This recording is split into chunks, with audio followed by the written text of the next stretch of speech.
Hey guys, Steven here. I have a Whirlpool electric oven with cooktop combo. This is a Conduction cooktop, and my Conduction cooktops are broken. Today, I'm going to show you how to fix it. All we need to do is lift up the top, and that'll give us access to the connections underneath, and we'll show you what we need to do to repair them with this kit. I'll provide a link below in the description for the kit that comes with all 4 of the coils and the connectors to replace them underneath. So the burners connect to the connector down here in this socket. Just pull the socket out. See, the end of the burners are burnt and looks pretty bad. Looks chewed up and a lot of arcing that happened right on this part of the connector. So it looks pretty bad, and sometimes it can cause it to have high resistance when you're turning on the burner, and sometimes it won't turn on at all. One thing we can do is take this out, and now we've got the end of the connector off. Clip that with wire cutters, then put the new ones on. Here we have multi-purpose wire strippers, and we have some wire cutters. What I can do is just cut somewhere about right here. These have about 6 inches of length on them, so I'll cut about that off, maybe just a little less with the cutters. Now I'll use the wire strippers. Give myself about a ½ inch. I'm using the 14 gauge wire stripper features. There's a lot of other wire strippers that have a cutter and a stripper built in. Again, I'll leave a link in the description where if you don't have any of these tools, you can find some that I think would work for you. These I found at a garage sale. These are pretty old. What we have in these packs is we've got the contacts here. We've got 2 different types of connector pieces depending on which one works for your stove top. And that will captivate the retainer. And then we'll slide these contacts directly into the connector. This kit comes with wires that are already stripped back. The wires are partially stripped, and so all you need to do for these ones is pull these off here. And then the end of the wires are ready to go. And this kit comes with these ceramic wire nuts. The ceramic wire nuts can withstand quite a bit of heat, and they're going to be directly under the heating element, and they're going to be right above the stove, the oven, so they're going to get really hot. And it doesn't matter which one we put on which side. So line the wires together just like that. And then we can take the ceramic wire nut and just start turning. And then we'll test it out by giving them a little tug. Once we've turned it a lot, that one's on and it's working. Now, one thing we do have with this kit is some insulation, just to hold everything together. So this kit comes with a piece of insulation that we'll end up putting right over top of that wire nut like that, and we'll use a heat gun to put that on. If we don't have a heat gun, we can use something like a blow dryer or something else that will get it to high enough temperature to cause that shrink wrap to go over it. Now we're going to do our next one. And as I turn the wire nut, it's going to be twisting the wires together. So you don't have to twist the wires together before you put the wire nut on. Test each connection good, make sure it doesn't pull out.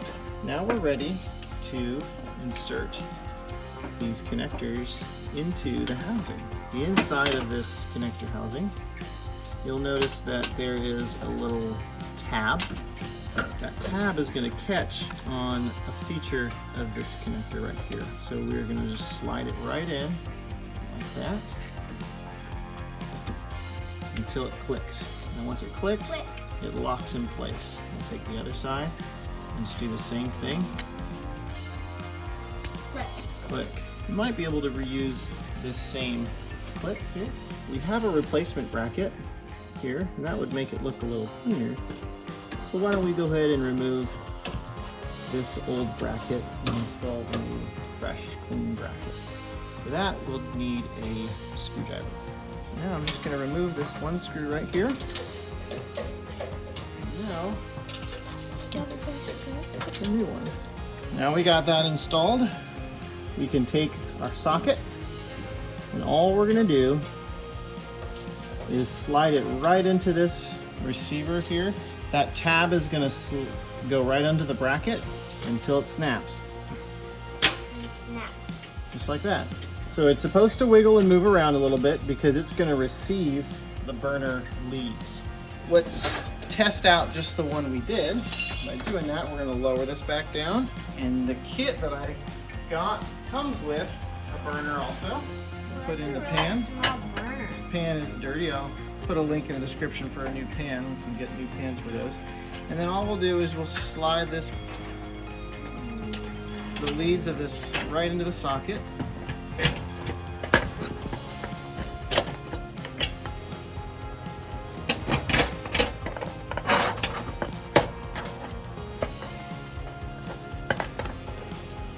Should go right into place.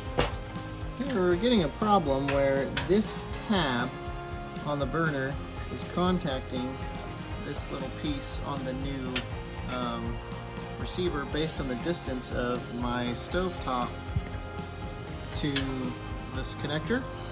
So what I'm going to do is I'm going to go back to the old bracket that I had, and that should bring up my connector just a little bit higher. Yeah, that seems to work better. Now that can go inside. Put the connector back in, and then we'll push. And I'm putting a little pressure because this is the first time this is connected. I'm pushing this connector in, giving it a little help to get it connected. The contacts are nice and strong and stiff, so I'm just going to go underneath and apply a little extra pressure there. Feel that right away. It's working, so it looks like we fixed it. Now I'll do that same process with all of them. It is smoking, that means it's working good. Okay, good. We got that one replaced. We'll see if we can get the seating, to get seated properly, and we'll go through and do that same process on all the others.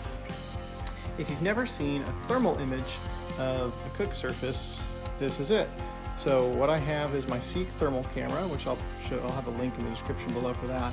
And I'm looking now at the coils, and it's showing me heat. I'm able to pick up the temperature of each of the coils. This coil I have on, and you can see it's over 600 degrees Fahrenheit. These other ones are just cooling off from when we did the test. And that's what they look like. With all of the wires cleaned up a little bit, I'm gonna make sure that they are settled back in the right spot, and then I'll close this up. Guys, thanks for watching, and please subscribe to the channel because we do a lot of repairs of things around the house that break. If things break around my house, I record it and I'll show it to you guys, and most likely you're gonna have the same problem in your house. So please subscribe, share this video with your friends, and we'll see you again next time. Thanks, bye.